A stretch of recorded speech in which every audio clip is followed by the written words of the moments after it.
Maya leaned back, eyes locked on me, not emotional, calculating. So, what's the move? She asked. Not are you okay? Not what do you feel? The move.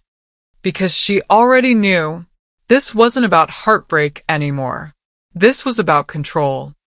I stared at the screen, at the acquisition documents, at the life I built in silence.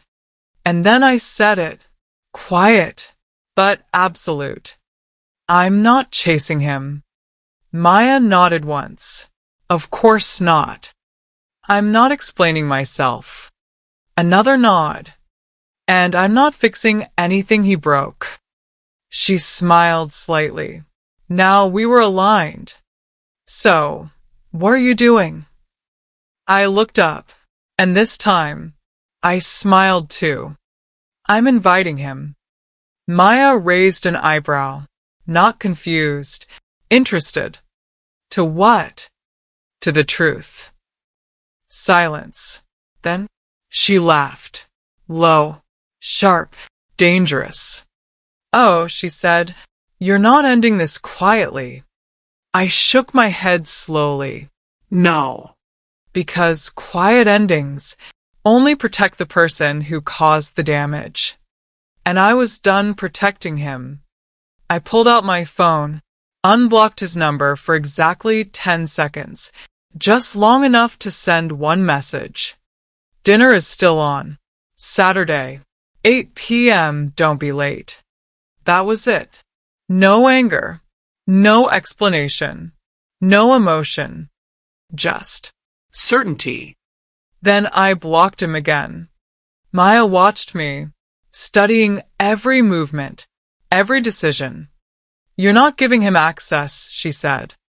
No, you're giving him a seat. Exactly. And there's a difference, a dangerous one, because access means control, but a seat means front row view of something he can't stop. That's when my phone buzzed again. Unknown number. Maya glanced at the screen. Sienna. Of course. I let it ring. Then decline. Then silence. She'll call again, Maya said. I know. And she did. 3 more times. Each one louder than the last. Desperation always gets louder when it's ignored. But I didn't answer. Not yet. Because right now, I wasn't reacting anymore. I was designing. That afternoon, I went home. Not to rest, not to cry, to prepare. I opened my laptop and created a folder. Simple name, clear purpose, truth. Inside it, I started building something most people never prepare. Evidence. Not emotional evidence. Not screenshots of arguments. Not messages taken out of context. No. Undeniable evidence. Bank statements. Clean. Organized. Time-stamped. Transfers. Month after month. From my account to our life. Rent payments. 2 years. While he was building his future. The $15,000 transfer. Camera equipment. The same equipment he bragged about. As if it appeared from ambition alone. The $8,000 website redesign. His portfolio. The one that made him look successful. Before he actually was. The $3,000 membership. Professional access. Networking doors. Opportunities. Every dinner. Every upgrade. Every invisible push. That made his life look polished, while mine stayed hidden. I didn't rush. I moved slowly, intentionally, like I was building something far more important than revenge. I was building clarity. Because when truth is presented clean enough, it doesn't need emotion. It speaks. By evening, The folder was complete. Then I opened another file. Presentation mode. Simple slides. No drama. No exaggeration. No unnecessary words. Just facts. Slide 1. Company name. Slide 2. Growth. Slide 3. Clients. Slide 4. Acquisition. Slide 5. The number. 12.7 million. Then I stopped. Because I realized something. This wasn't for him. He already missed his chance to see me privately. This was for everyone who sat at that table and nodded when I was reduced to unremarkable. I leaned back in my chair, and for a moment, I just breathed. Not heavy, not broken, focused. Then my phone buzzed again. Different number this time. Marcus.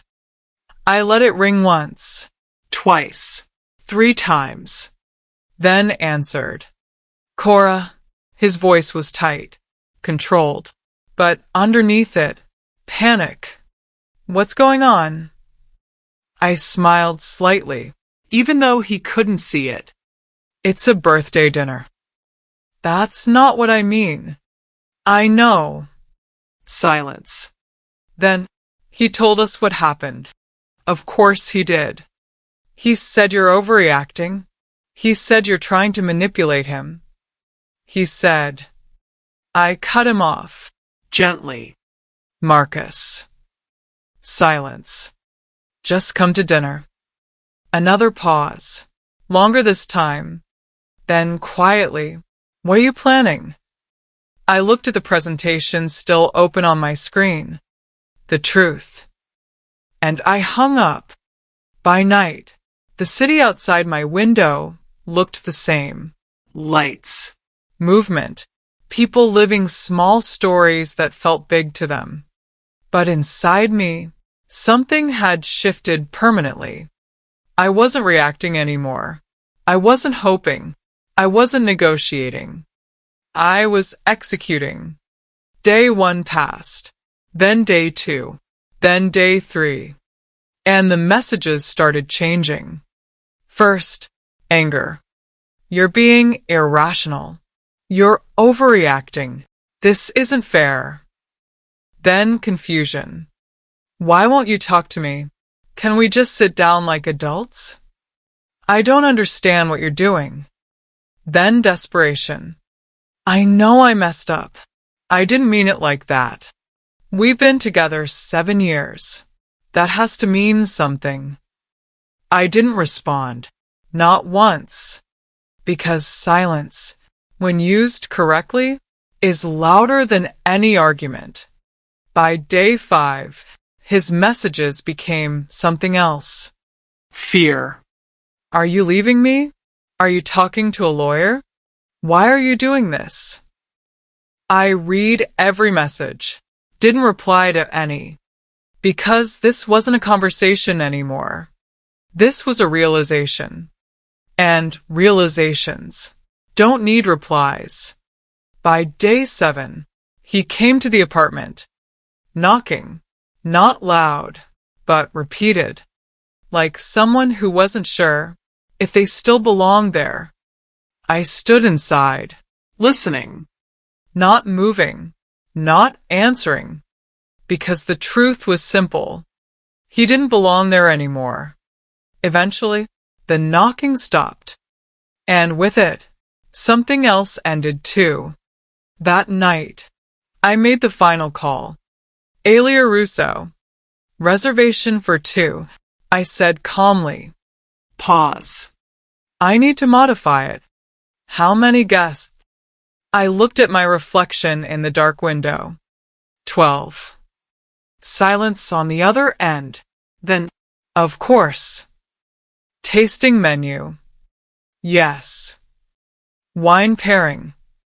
Of course. And I'll need. I paused, just for a second. A screen. Another pause. Longer this time. For a presentation. And that was the moment everything locked into place.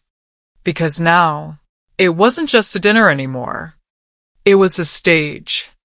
And in 3 days, every single person who ever decided I was unremarkable was going to sit, watch, and finally understand exactly who they underestimated. The night didn't feel dramatic. It felt quiet. Too quiet. Like the world didn't know something irreversible was about to happen. I got ready slowly. No rush. No music. No distractions. Just the sound of fabric moving. The soft click of jewelry. My own breathing. Steady. Controlled. Exact. I chose the midnight blue dress. The one that didn't try to impress. Because it didn't need to. It didn't scream attention. It commanded it. Without asking. My reflection looked back at me. Familiar, but different. Not softer. Not stronger. Clearer. Like I had finally removed a filter I didn't even know I was wearing. 8 p.m. I didn't arrive early. I arrived on time. Because tonight, I wasn't waiting for anyone. The restaurant door opened, and that quiet luxury wrapped around me instantly. Soft lighting, low conversations, glasses touching gently like secrets. No one looked twice at me.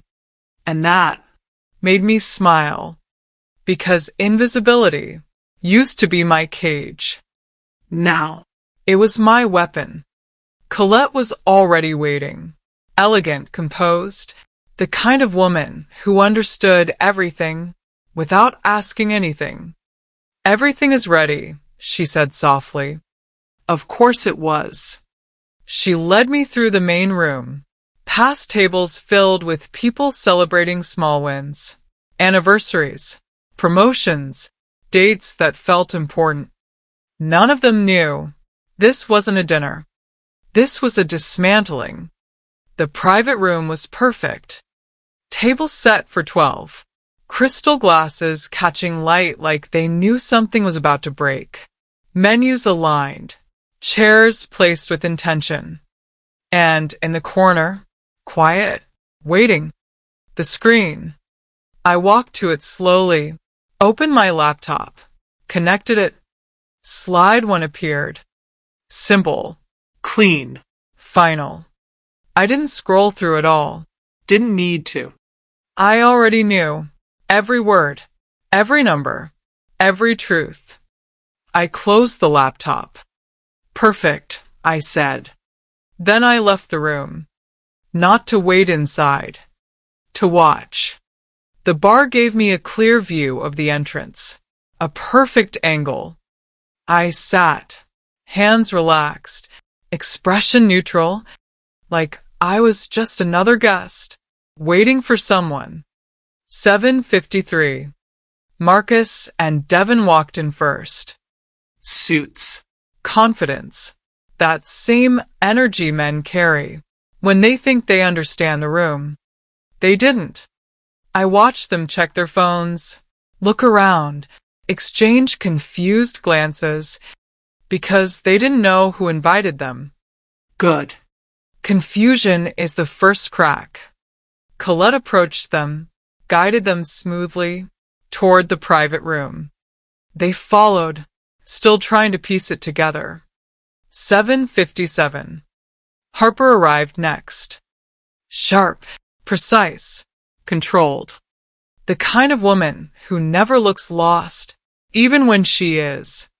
She greeted them, professional smile, measured tone. But I could see it. She didn't understand either. 8 o'clock. Sienna walked in, and everything shifted, because she walked like she belonged, like every room she entered adjusted to her presence. Confident, polished, carefully curated perfection. The same woman who decided my value over dinner and wine. I watched her laugh, except champagne, settle into the room, like she was still in control of the narrative.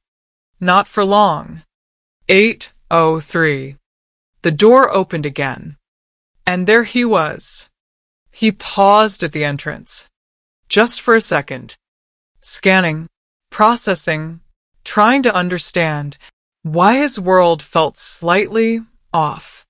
He saw them first, through the glass. Then confusion hit. Then something else. Fear, just beginning. He pulled out his phone, checked it, like maybe there was an explanation waiting for him. There wasn't. Then his eyes moved and found me across the room, at the bar, watching him. That moment, that exact moment, was when everything inside him shifted. Because I wasn't reacting. I wasn't emotional. I wasn't reaching for him. I was observing. And nothing terrifies someone more than realizing they're no longer the center of your world. He walked toward me slowly. Every step, heavier than the last. Cora, his voice was softer now. Careful. What's going on? I didn't stand immediately. I let him feel it. That small imbalance. That subtle loss of control. Then I stood. It's your birthday. Simple. Clean. Unthreatening. Why are they here? I invited them. Why? I looked at him. Really looked. Because this was the last moment before everything changed permanently. Because their opinions matter to you. He froze. And now, he understood. Not everything, but enough. Cora, come, I said softly. And I turned. Didn't wait. Didn't check if he followed. Because I knew he would. Fear always follows clarity. Colette opened the door, and the room went silent. Every conversation stopped. Every glass paused midair. Because now, everyone was looking. Finally, I stepped inside, calm, steady, and for the first time in 7 years, I didn't shrink. Thank you all for coming, I said. My voice didn't shake, didn't rise, didn't try. It just landed. Please sit. They obeyed, not consciously, not willingly, instinctively, because authority, real authority, doesn't need to ask twice. He entered behind me, still trying to recover, still trying to understand. Too late. I moved to the head of the table, the seat he thought was his, and I took it. That detail alone changed everything. I wanted to celebrate tonight, I said, looking around the table, with the people whose opinions matter most. No one moved. No one spoke. Even Sienna was quiet now, because something in the air had shifted, and everyone could feel it, even if they couldn't explain it. He looked at me, panic building behind his eyes. Cora, what is this? I picked up the champagne glass, didn't drink, just held it. This, I said softly, is the moment you understand who I am. Silence. Thick, heavy, unavoidable. And then, slowly, I reached for my laptop, connected it. The screen lit up, and the first slide appeared. That was the moment everything broke. If you want the final part, the explosion, the reactions, the aftermath that destroys everything he thought he knew, the screen lit up, and for a second, no one understood what they were looking at. Just a logo. Clean, minimal, unfamiliar. But I saw it happen, that subtle shift. The moment curiosity replaced comfort. Good. Let me introduce myself properly, I said. Come, unrushed. Like this wasn't destruction. Like this was clarity. My name is Cora Ashford. A few glances exchanged. Confusion, recognition trying to form, but not quite landing yet. I'm the co-founder of Ashford Chin Crisis Management. That landed differently. Not fully understood, but heavy enough to make the room listen. For the last 3 years, I continued. My business partner and I have been working with tech companies, handling the crises no one else wants to touch. Data breaches, executive scandals, situations that destroy companies overnight.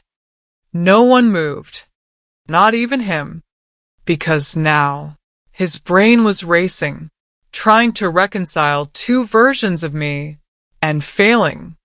I clicked to the next slide. Numbers. Growth. Clean. Undeniable. Revenue curves rising like something unstoppable. Someone inhaled sharply. I didn't look at who. Didn't need to. Last year, I said softly, we did 4.2 million. The silence tightened. This year, we were on track for nearly 7.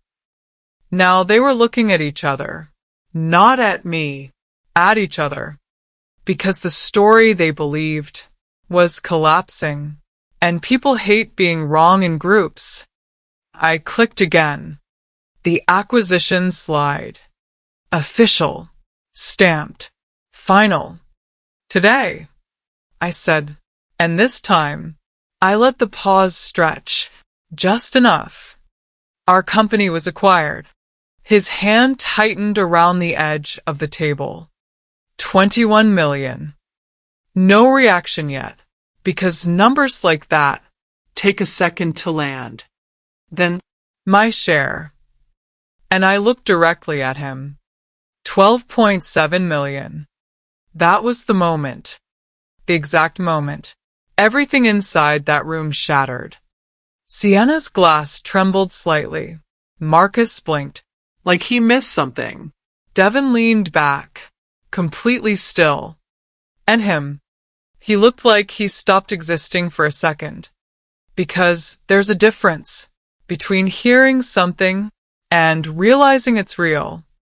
I didn't rush, didn't push. I let it sit, let it breathe, let it crush, slowly.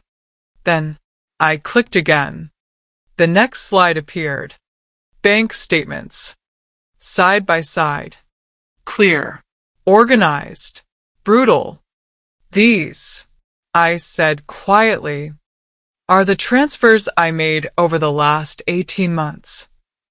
His head lifted slowly to cover our household expenses. The room shifted again. Not shock this time. Something heavier. Recognition. You remember when your salary was cut? I said, looking only at him now. You were stressed, worried, quiet about it. I handled it. His lips parted, but nothing came out. I transferred money every month, so you wouldn't feel it. Another click. Rent receipts. These are from 2 years. When you were interning, building your career, I paid everything. Another click. The $15,000 transfer. The camera, equipment. You said it would change everything. Another click. The website invoice. The membership. The dinners. The details. Every invisible piece. Now visible. Now undeniable. I never thought of it as keeping score. I said, voice softer now, but sharper. I thought of it as love. Silence. No movement. No breathing. Just the sound of reality, settling into people who didn't ask enough questions. Then I closed the laptop. The screen went black, but the damage was already done. I looked at the table, at all of them, one by one. Fana, eyes red, completely stripped of confidence. Marcus, unable to look at me. Devon, frozen, processing too late. Harper, still staring at him, not at me, like she finally understood what kind of man he really was. And then, him.